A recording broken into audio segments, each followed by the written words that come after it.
To jama'a assalamu alaikum, barkanmu da yau da fatan cikin ƙoshin lafiya. Wannan bidiyon na shi ne saboda in nuna wa mutane yadda ake liking a cikin group, domin kuwa na fahimci sau da yawa mutane da yawa ba su san yadda ake liking a cikin group ba. Kamar idan mutum ya turo voice note, ko kuma ya sa wani screenshot ko wani hoto, ko kuma ya turo wani bidiyo cikin group, kana so ka yi masa liking da makamancin haka, to yaya za ka yi? Bari mu shiga cikin group ɗinmu na Aminci Mining Update sai in gwada muku yadda ake yi. Yau to kamar yanzu a misali, wannan voice nan da na yi, kana so ka yi masa liking, to ya za ka yi? Abin da za ka yi shi ne sai ka danne kan shi kamar haka. Yau to kaga kamar yadda ka danne kan shi gashi nan sun fito.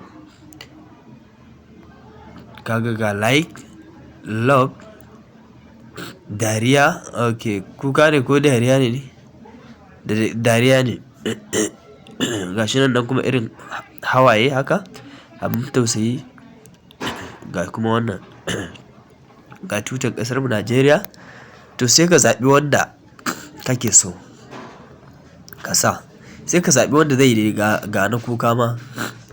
To sai ka zaɓa wanne ya kamata ka sa. Abin burge ka yi ko kuma ga tafi za ka yi masa tafi da dai sauransu. To kaga idan abin burge ka yi sai ka yi liking ko kuma ka sa love ɗin nan. Idan kuma abu ne na abin tausayi, za ka yi sa alamar kuka ɗin nan. Ina fatan 'yan uwa za su fahimta. To wannan shine yadda ake liking a cikin group. Kana yin haka, to kun ga gashi nan, ba gashi ba. To idan wani ya zo shi kuma kawai kan wannan like ɗin da ka yi zai danna, ba sai ya danne kan bidiyon ba, yana yin haka, to gashi nan.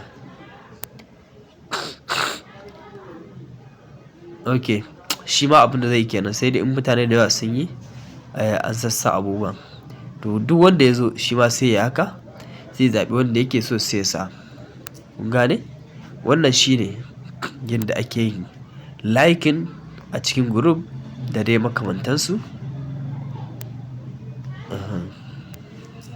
Yawwa to kun gani?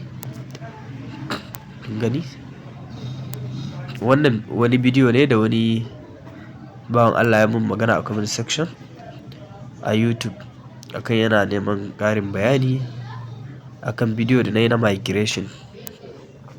Wannan shi ne. To wannan shi ne yadda ake liking a cikin group. Ina fatan 'yan uwa za su fahimta. Kuma ya kamata a dinga yin liking. Wannan liking ɗin yana da matuƙar amfani. Saboda haka Allah ya datar da mu baki ɗaya.